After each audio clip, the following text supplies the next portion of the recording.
Hello everyone, welcome to Poriksha Mitra. আমি আজি আৰু এটা ইম্পৰ্টেন্ট টপিক লৈ আহিছো। আজি আমি কৰিম ন্যাশনাল কাৰিকুলাম ফ্ৰেমৱৰ্ক, যাক কোৱা হয় ৰাষ্ট্ৰীয় পাঠ্যক্ৰমৰ পৰিকাঠামো 2005। এই টপিকটো এলপি আৰু ইউপি দুয়োখন পেপাৰৰ বাবে ইম্পৰ্টেন্ট হয়। ইয়াৰ পৰা কোৱেশ্চন অহাৰ চান্স আছে, গতিকে ভিডিঅ'টো সম্পূৰ্ণকৈ চাব। ইয়াৰ আগতে আমি ন্যাশনাল এডুকেশ্যন পলিচি 2020 ৰ ওপৰত অলৰেডি এটা ভিডিঅ' দিলো, যদি চোৱা নাই চাই ল'ব। ইয়াৰ লিংক এই ভিডিঅ'টোৰ ডেছক্ৰিপশ্যনত পাই যাব। লগতে আমাৰ চেনেলত চলি থকা কোৰ্ছসমূহ যেনে EBS, CDP এইবিলাকৰ প্লেলিষ্টৰ লিংক এই ভিডিঅ'টোৰ ডেছক্ৰিপশ্যনত দিয়া হ'ব, তাৰ পৰা গৈ ভিডিঅ'কেইটা চিৰিয়েলি চাব পাৰিব। আজিৰ টপিকটো ষ্টাৰ্ট কৰাৰ আগতে যদি আপুনি আজি আমাৰ চেনেলত প্ৰথমবাৰৰ বাবে আহিছে তেনে চেনেলটো ছাবস্ক্ৰাইব কৰি লওক। আমি অসম টেটৰ বাবে এনেকৈ ইম্পৰ্টেণ্ট টপিক দি থাকিম, আৰু যদি ভিডিঅ'টো ভাল লাগে তেনেহ'লে ভিডিঅ'টো শেষ হোৱাৰ পিছত লাইক আৰু শ্বেয়াৰ কৰিবলৈ নাপাহৰিব। মেক্সিমামে ভিডিঅ' চাই গুচি যায়, লাইকো নকৰে আৰু ছাবস্ক্ৰাইবো নকৰে। ছাবস্ক্ৰাইব কৰি ল'বা যাতে এনেকৈ ইম্পৰ্টেণ্ট ভিডিঅ' আপোনালোকৰ পৰা মিছ হৈ নাযায়। আজিৰ টপিকটো হ'ল NCF 2005, মানে নেশ্যনেল কাৰিকুলাম ফ্ৰেমৱৰ্ক 2005। ইয়াত আমি প্ৰথমত কনচেপ্ট চাম, তাৰপিছত MCQ চাম, তাৰপিছত ইয়াত 15টা MCQ দিয়া আছে, সেইকেইটাও কৰিম আমি। গতিকে ভিডিঅ'টো লাষ্টলৈকে চাই থাকিব। ইয়াত কি কৈছে, দ্য নেশ্যনেল কাৰিকুলাম ফ্ৰেমৱৰ্ক 2005, যাক শ্বৰ্ট ফৰ্মত NCF 2005 বুলিও কোৱা হয়, is the fourth national curriculum framework published in 2005 by the national council of educational research and training, যাক আমি শ্বৰ্ট ফৰ্মত NCERT বুলি কওঁ ইন ইণ্ডিয়া। মানে কি কৈছে, ৰাষ্ট্ৰীয় পাঠ্যক্ৰম ফ্ৰেমৱৰ্ক 2005 হৈছে ভাৰতৰ ৰাষ্ট্ৰীয় শৈক্ষিক গৱেষণা আৰু প্ৰশিক্ষণ পৰিষদ NCERTয়ে 2005 চনত প্ৰকাশ কৰা চতুৰ্থ ৰাষ্ট্ৰীয় পাঠ্যক্ৰম। কিমান নম্বৰ এইটো? চতুৰ্থ নম্বৰ ৰাষ্ট্ৰীয় পাঠ্যক্ৰমৰ পৰিকল্পনা বা ফ্ৰেমৱৰ্ক। তাৰপিছত 2 নম্বৰ পইণ্টটো হ'ল দ্য প্ৰিডিচেছৰ্ছ ৱেৰ পাব্লিছড ইন 1975, 1988 এণ্ড 2000। মানে কি কৈছে, ইয়াৰ পূৰ্বে 1975, 1988 আৰু 2000 চনত প্ৰকাশিত কৰা হৈছিল। কেইবাৰ টোটেল প্ৰকাশ কৰা হৈছে? 4বাৰ প্ৰকাশ কৰা হৈছে। প্ৰথম কেতিয়া প্ৰকাশ কৰা হৈছিল? প্ৰথম প্ৰকাশ কৰা হৈছে 1975 চনত, তাৰপিছত 1988 চনত, তাৰপিছত 2000 চনত আৰু তাৰপিছত 2005 চনত।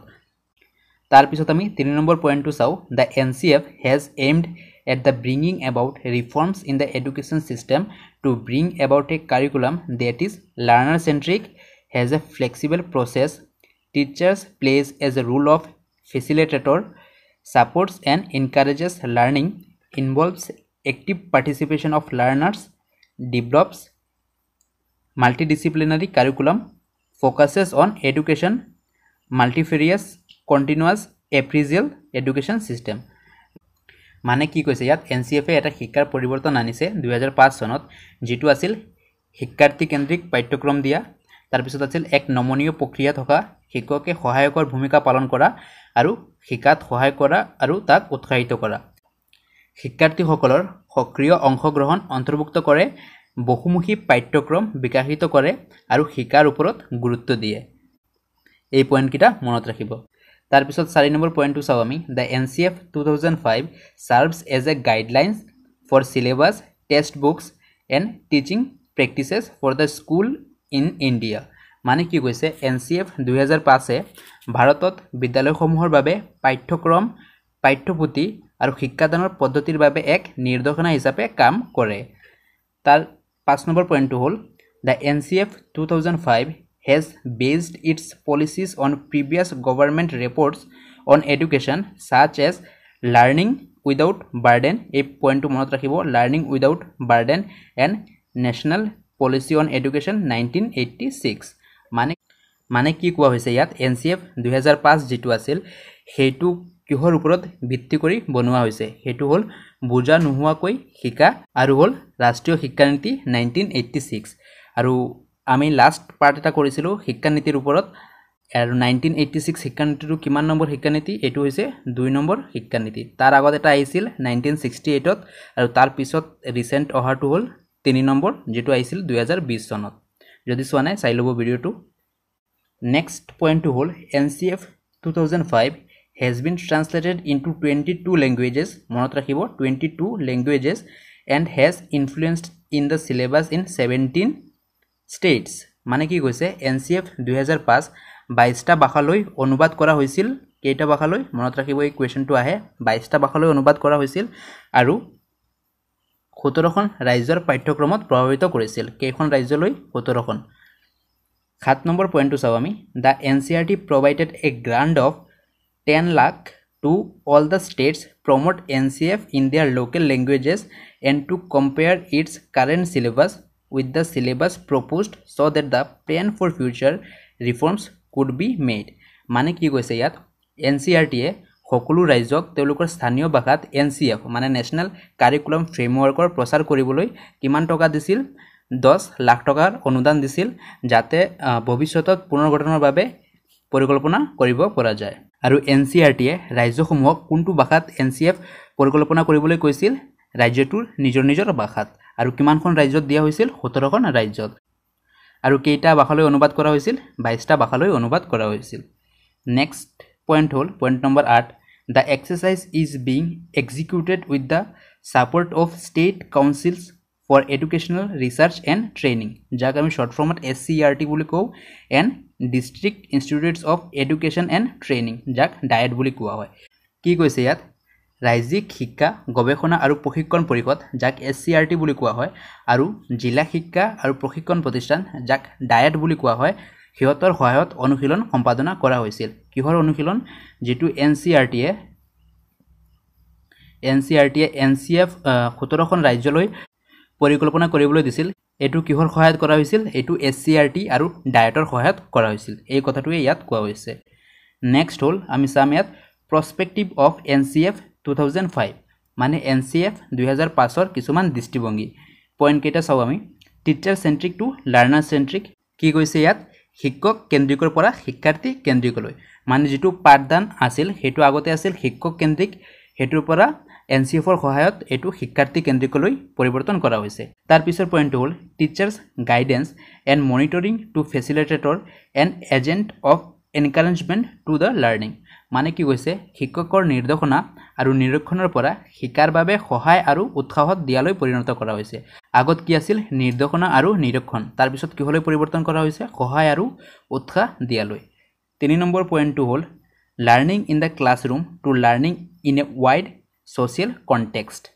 মানে শ্ৰেণীকোঠাত শিকাৰ পৰা এক বহুল সামাজিক প্ৰেক্ষাপটত শিকালৈ পৰিণত কৰা হৈছিল 4 নম্বৰ পইণ্টটো হল নলেজ গিভেন টু নলেজ কনস্ট্ৰাক্টেড জ্ঞান দিয়াৰ পৰা জ্ঞান নিৰ্মাণ কৰালৈ পৰিৱৰ্তন কৰা হৈছিল এতিয়া আমি MCQ কৰিম টোটাল 15টা MCQ আছে যদি ভিডিওটো এতিয়ালৈকে চাই আছে তেনহলে লাইক কৰি দিয়ক আৰু যদি ভিডিওটো ভাল লাগে তেনহলে লাইক আৰু শেয়াৰ কৰি দিয়ক আৰু যদি নতুন হয় প্লিজ সাবস্ক্ৰাইব কৰি লব প্ৰথম হল full form of NCF 2005 NCF 2005 ৰ সম্পূৰ্ণ ৰূপ কি ইয়াৰ আনসাৰ হল নেশনাল কাৰিকুলাম ফ্ৰেমৱৰ্ক 2005 ৰাষ্ট্ৰীয় পাঠ্যক্ৰম ফ্ৰেমৱৰ্ক 2005 বা ফ্ৰেমৱৰ্কৰ ঠাইত কেতিয়াবা পৰিকাঠামো থাকিব পাৰে এটো ইজি কোৱেশ্চন হয় নেক্সট কোৱেশ্চন হল as per NCF 2005 teachers is a NCF 2005 অনুসৰি শিক্ষক এজন ইয়াৰ আনসাৰ হল ফেচিলিটেটৰ যাক সহায়ক বুলি কোৱা হয় এই পইণ্টটো আমি আগতে পাই আহিছো অলপ আগতে ডিসকাস কৰাত ফেচিলিটেটৰ গতিকে আমাৰ এতিয়া কোৱেশ্চন সমূহ ইজি লাগিব হেকাৰণ মই আগতে কনসেপ্ট কেইটা ডিসকাস কৰি দিছো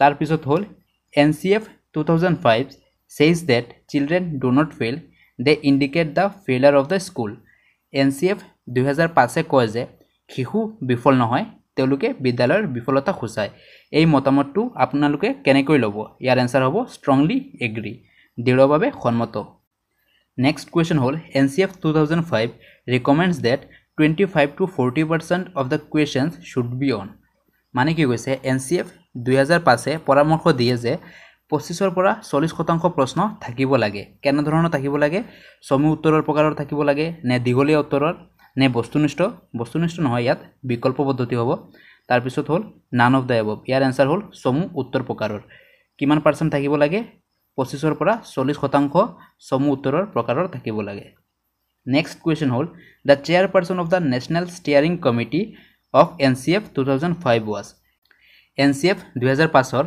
ৰাষ্ট্ৰীয় পৰিচালনা সমিতিৰ অধ্যক্ষ কোন আছিল ইয়াৰ আনসাৰ হল প্ৰফেসৰ য়শপাল কো আনসাৰটো সঠিক আনসাৰ নেক্সট কোৱেশ্চন হল major shift in education is from teacher centric to শিক্ষাৰ মুখ্য পৰিৱৰ্তন হৈছে শিক্ষক কেন্দ্ৰিকৰ পৰা এটো আমি পইণ্ট কেইটা আগতে চাইছিলো শিক্ষক কেন্দ্ৰিকৰ পৰা কোনটো কেন্দ্ৰিকলৈ আহিছিল শিক্ষাৰ্থী কেন্দ্ৰিক মানে learner centric next question hall according to NCF 2005 learning is a dash and dash in its character. NCF 2005 অনুসৰি শিকাৰটো হৈছে ড্যাশ আৰু ড্যাশ। ইয়াৰ এনসাৰ হ'ল প্ৰথম অপশনটো এক্টিভ আৰু সোশিয়াল। মানে NCF 2005 অনুসৰি শিকাৰটো হৈছে এক সক্ৰিয় আৰু সামাজিক ব্যৱস্থা। নেক্সট কোৱেশ্চন হ'ল national curriculum framework 2005 Tux of major shifts from. ৰাষ্ট্ৰীয় পাঠ্যক্ৰম পৰিকাঠামো 2005ত গুৰুত্বপূৰ্ণ পৰিৱৰ্তনৰ কথা আলোচনা কৰা হৈছে। এই গুৰুত্বপূৰ্ণ পইণ্টটো কি? এইটো হ'ল teacher centric stable design to learner centric flexible process. মানে শিক্ষক কেন্দ্ৰিক স্থিৰ ডিজাইনৰ পৰা শিক্ষাৰ্থী কেন্দ্ৰিক নমনীয় প্ৰক্ৰিয়ালৈ। নেক্সট কুৱেশ্যন হ'ল which of the following is not a guideline principle of national curriculum framework 2005। নিম্নলিখিত কোনটো ৰাষ্ট্ৰীয় পাঠ্যক্ৰম পৰিকাঠামো 2005 এক নিৰ্দেশক নীতি নহয়? কোনটো নহয়? ইয়াত অপশন কেইটা দিয়া আছে। Connecting knowledge to the life outside the school এইটো হয়। মানে কি কৈছে বিদ্যালয়ৰ বাহিৰৰ জীৱনৰ সৈতে জ্ঞান সংযোগ কৰা এইটো হয় আছে। তাৰপিছত হ'ল making examination more flexible and integrated into the classroom পৰীক্ষাক অধিক নমনীয় আৰু শ্ৰেণীকোঠাৰ জীৱনত একত্ৰিত কৰা এইটো হয়। তাৰপিছত হ'ল learning should be facilitated the rote method শিকাটো ৰড পদ্ধতিৰ কৰিব লাগে। ইয়াৰ এনসাৰ হৈ যাব অপশন 3 এইটো নহয়। ৰড পদ্ধতি মানে মুখস্থ বিদ্যা এনেকৈ ক'ব পাৰোঁ। মুখস্থ বিদ্যা নহ'ব নালাগে NCFৰ অনুসৰি। গতিকে ইয়াৰ সঠিক এনসাৰ হ'ব অপশন চি। নেক্সট কুৱেশ্যন হ'ল NCF 2005 has been translated into how many languages. NCF 2005 ডেশ ভাষালৈ অনুবাদ কৰা হৈছিল। ইয়াৰ এনসাৰ হ'ল 22টা ভাষালৈ অনুবাদ কৰা হৈছিল। আৰু কিমানটা ৰাজ্য আছিল? 17টা ৰাজ্য। কোনে দিছিলে? NCF 2005 NCERT। আৰু কাৰ সহায়ত দিছিলে? SCERT আৰু ডায়েট DIET মনত ৰাখিব। নেক্সট কুৱেশ্যন হ'ল national curriculum framework NCF 2005 recommends that teaching should be emphasises maximum on. ৰাষ্ট্ৰীয় পাঠ্যক্ৰম ফ্ৰেমৱৰ্ক 2005 পৰামৰ্শ দিয়ে যে শিক্ষাদানত সৰ্বাধিক গুৰুত্ব দিব লাগে। শিক্ষাদানত কিহত সৰ্বাধিক গুৰুত্ব দিব লাগে ইয়াত আমি বাছি উলিয়াব লাগে। ইয়াৰ প্ৰথম অপশনটো হ'ল relating classroom learning to life outside the school. মানে কি হৈছে বিদ্যালয়ৰ বাহিৰৰ জীৱনৰ সৈতে শ্ৰেণীকোঠাৰ শিক্ষা সম্পৰ্কিত কৰা। 2 নম্বৰ অপশনটো হ'ল memorising all scientific terms given in textbook পাঠ্যপুথিত দিয়া সকলো বৈজ্ঞানিক শব্দ মনত ৰখা। 3 নম্বৰ পইণ্টটো হ'ল ensuring all questions given in the textbook exercises পাঠ্যপুথিৰ অনুশীলনত দিয়া সকলো প্ৰশ্নৰ উত্তৰ দিয়া। 4 নম্বৰ হ'ল ইম্প্ৰুভিং students performance in the examination পৰীক্ষাত শিক্ষাৰ্থীৰ প্ৰদৰ্শন উন্নত কৰা। ইয়াৰ সঠিক এনসাৰ হ'ব আটাইতকৈ গুৰুত্ব কোনটো দিবলৈ কৈছে? Option 1 relating classroom learning to the outside school. মানে বিদ্যালয়ৰ বাহিৰৰ জীৱনৰ সৈতে শ্ৰেণীকোঠাৰ শিক্ষা সম্পৰ্কিত কৰা। ইয়াৰ সঠিক এনসাৰ হ'ব অপশন এ বা প্ৰথম অপশনটো। নেক্সট কুৱেশ্যনটো হ'ল the national curriculum framework 2005 derives its understanding from which of the following. ৰাষ্ট্ৰীয় পাঠ্যক্ৰম ফ্ৰেমৱৰ্ক 2005 নিম্নলিখিত কোনটোৰ পৰা ইয়াৰ বুজাবুজি প্ৰাপ্ত কৰে? ইয়াৰ এনসাৰ হ'ল কনষ্ট্ৰাকটিভিজম নিৰ্মাণবাদৰ পৰা। নেক্সট কুৱেশ্যন হ'ল several studies have shown that bilingual proficiency raises the level of। কেইবাটাও অধ্যয়নে দেখুৱাইছে যে দ্বিভাষিক দক্ষতাই কিহৰ স্তৰ বৃদ্ধি কৰে? দ্বিভাষিক দক্ষতা মানে যিজনে এটাতকৈ বেছি ভাষা ক'ব পাৰে। ইয়াত অপশ্যনসমূহ দিছে কগনিটিভ গ্ৰোথ যাক জ্ঞানীয় বিকাশ বুলি কোৱা হয়, ছ'চিয়েল টলাৰেঞ্চ সামাজিক সহনশীলতা, ডাইভাৰ্চিফাইড থিংকিং বৈচিত্ৰ্যময় চিন্তা, অল অফ দ্য এবভ। ইয়াৰ সঠিক এনসাৰ হ'ল অল অফ দ্য এবভ ওপৰৰ সকলো। নেক্সট কুৱেশ্যন হ'ল MLL stands for ইয়াত হ'ব MLL। MLLৰ অৰ্থ হৈছে ইয়াৰ এনসাৰ হ'ল option A minimum level of learning যাক অসমীয়াত কোৱা হয় শিকাৰ নিম্নতম স্তৰ। নেক্সট কুৱেশ্যন হ'ল the term curriculum is derived from the word. Curriculum শব্দটো তলৰ কোনটোৰ পৰা আহৰণ কৰা হৈছে? এই কুৱেশ্যনটোৰ আনসাৰ মই আপোনালোকৰ কাৰণে ৰাখিছোঁ। ইয়াৰ এনসাৰ এই ভিডিঅ'টোৰ কমেণ্ট ছেকশ্যনত কৰিবা। তো এয়া আছিল নেশ্যনেল কাৰিকুলাম ফ্ৰেমৱৰ্কৰ ওপৰত কিছুমান আমি ডিছকাশ্যন কৰিলোঁ। তাৰপিছত 15টা ইম্পৰ্টেণ্ট কুৱেশ্যন ডিছকাছ কৰিছোঁ। এই ডিছকাশ্যনটো কেনেকৈ লাগিছে কমেণ্ট ছেকশ্যনত নিশ্চয় জনাব। আৰু অসম টেটৰ বাবে এনেকৈ ইম্পৰ্টেণ্ট টপিক আৰু কুৱেশ্যনছ পাই থাকিবলৈ আমাৰ চেনেলটো ছাবস্ক্ৰাইব কৰি লওক যদি এতিয়ালৈকে কৰা নাই। আৰু যদি ভিডিঅ'টো ভাল লাগিছে তেনেহ'লে লাইক আৰু শ্বেয়াৰ কৰি দিব। ইয়াৰ লগতে আমাৰ চেনেলত চলি থকা কোৰ্ছসমূহ চাবলৈ নাপাহৰিব আমাৰ চেনেলত চলি থকা গোটেই কোৰ্ছসমূহৰ লিংক এই ভিডিঅ'টোৰ ডেছক্ৰিপশ্যনত দিয়া হৈছে তাৰ পৰা গৈ ভিডিঅ'কেইটা চিৰিয়েলি চাব পাৰিব এই ভিডিঅ'টোত ইমানেই আছিল নেক্সট এনেকৈ আমি ইম্পৰ্টেণ্ট টপিক লৈ সোনকালে আহিম ধন্যবাদ